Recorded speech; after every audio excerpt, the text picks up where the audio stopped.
Bonjour à tous et à toutes. Bienvenue à tous. Good morning everyone. Au nom du Père et du Fils et du Saint-Esprit. Amen. Que Dieu le Père de toute bonté, lent à la colère et plein d'amour, et Jésus-Christ notre Seigneur vous accorde la grâce et la paix. Béni soit Dieu maintenant et toujours. Prions le Seigneur. Sois favorable à tes fidèles, Seigneur, et multiplie les dons de ta grâce. Entretiens en eux la foi, l'espérance et la charité, pour qu'ils soient attentifs à garder tes commandements, par Jésus-Christ, ton Fils, notre Seigneur et notre Dieu, qui vit et règne avec toi dans l'unité du Saint-Esprit, maintenant et pour les siècles des siècles. Amen. Alléluia, Alléluia, Alléluia, Alléluia, Alléluia, Alléluia, Alléluia, Alléluia. Tu es béni, Père, Seigneur du ciel et de la terre, tu as révélé aux tout-petits les mystères du royaume. Alléluia, Alléluia, Alléluia, Alléluia, Alléluia, Alléluia, Alléluia, Alléluia. Le Seigneur soit avec vous et avec votre esprit. Évangile de Jésus-Christ selon saint Matthieu. Gloire à toi, Seigneur. En ce temps-là, Jésus proposa cette parabole à la foule. Le royaume des cieux est comparable à un homme qui a semé du bon grain dans son champ. Or, pendant que les gens dormaient, son ennemi survint. Il sema de l'ivraie au milieu du blé et s'en alla. Quand la tige poussa et produisit l'épi, alors l'ivraie apparut aussi. Les serviteurs du maître vinrent lui dire, « Seigneur, n'est-ce pas du bon grain que tu as semé dans ton champ? D'où vient donc qu'il y ait de l'ivraie? » Il leur dit, « C'est un ennemi qui a fait cela. » Les serviteurs lui disent, « Veux-tu donc que nous allions la lever? » Il répond, « Non, en enlevant l'ivraie, vous risquez d'arracher le blé en même temps. Laissez-les pousser ensemble jusqu'à la moisson, et au temps de la moisson, je dirai au moissonneur, enlevez d'abord l'ivraie, liez-la en botte pour la brûler, quant au blé, ramassez-le pour le rentrer dans mon grenier. » Il leur proposa une autre parabole. Le royaume des cieux est comparable à une graine de moutarde qu'un homme a prise et qu'il a semée dans son champ. C'est la plus petite de toutes les semences, mais quand elle a poussé, elle dépasse les autres plantes potagères et devient un arbre, si bien que les oiseaux du ciel viennent et font leur nid dans ses branches. Il leur dit une autre parabole. Le royaume des cieux est comparable au levain d'une femme appris et qu'elle enfouit dans 3 mesures de farine jusqu'à ce que la pâte est levée. Tout cela, Jésus leur dit aux foules en parabole et il leur disait rien sans parabole, accomplissant ainsi la parole du prophète. J'ouvrirai la bouche pour des paraboles, je publierai ce qui fut caché depuis la fondation du monde. Alors, laissant les foules, il vint à la maison. Ses disciples s'approchèrent et lui dirent, « Explique-nous clairement la parabole de l'ivraie et dans le champ. » Il leur répondit, « Celui qui sème le bon grain, c'est le Fils de l'homme. Le champ, c'est le monde. Le bon grain, ce sont les fils du royaume. L'ivraie, ce sont les fils du mauvais. L'ennemi qui l'a semé, c'est le diable. La moisson, c'est la fin du monde.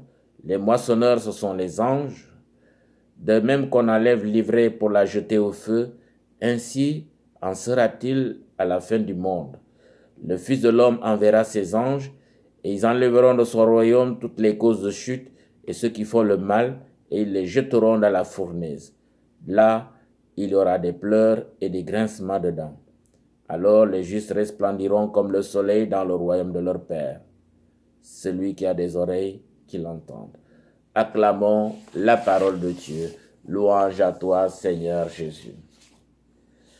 Chers frères et sœurs en Jésus-Christ, dimanche dernier, avec la parabole du semeur, nous avons compris l'intérêt de devenir ou d'être une bonne terre en attente de recevoir le bon grain qui donnera beaucoup de fruits. Le Seigneur sème en chacun de nous du bon grain, mais il ne sera pas le seul. Un autre semeur s'invite dans ce champ du royaume. Il va à l'opposé des intentions de salut, du bien-être des hommes et des femmes. Il faut reconnaître malheureusement la coexistence du bon grain et de l'ivraie, du mauvais et du bon en concurrence dans le royaume. Que faire dans cette situation? Arracher, supprimer, ou bien patience, discernement, sélection? Le danger est d'enlever l'ivraie en même temps que le bon grain. En effet, très souvent en Église, nous pensons arracher les mauvaises plantes, les supprimer, les brûler. Je pense aux croisades, aux guerres de religion, aux excommunications abusives, etc. La liste est longue. Oui, on veut exclure ceux et celles qui ne nous paraissent pas bien, au lieu de prendre en compte les réalités que le Seigneur nous révèle dans ces 3 paraboles. Il faut reconnaître en chacun et chacune de nous une possibilité de transformation constante. Un homme ou une femme, mauvais ou mauvaise, peut toujours devenir bon et bonne. Dieu est patient et juge avec indulgence et ménagement. Il laisse à chacun et chacune de nous de se déterminer dans un sens ou dans l'autre. Il respecte la liberté humaine. Chacune peut croître, se convertir, changer radicalement l'orientation de sa vie. Chaque humain a une capacité au bien, même si parfois elle est difficilement perceptible, comme la graine de moutarde.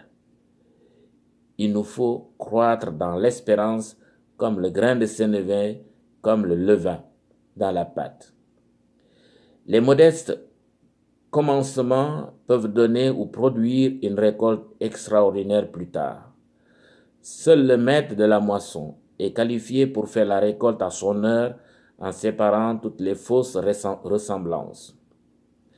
Un proverbe africain dit « Tout tronc qui flotte dans le fleuve n'est pas forcément un crocodile ».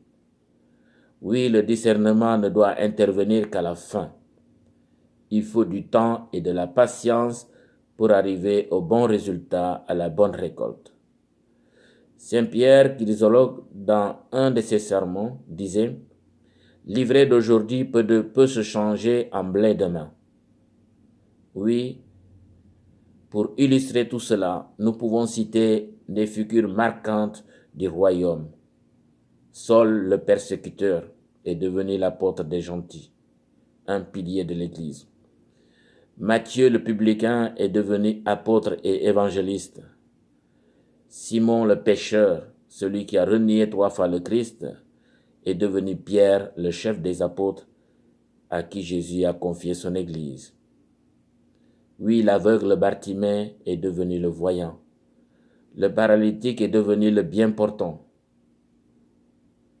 Rien ne peut remettre en cause la bonté de Dieu ni son existence.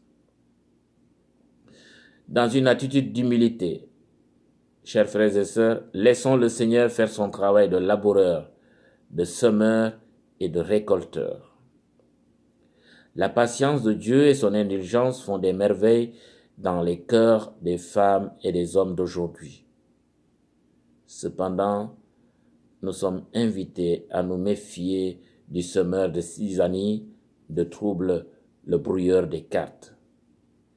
Que le Seigneur nous donne sa patience divine pour cultiver l'espérance, qu'il transforme nos cœurs en vue de la bonne récolte quand son heure sonnera pour la boisson.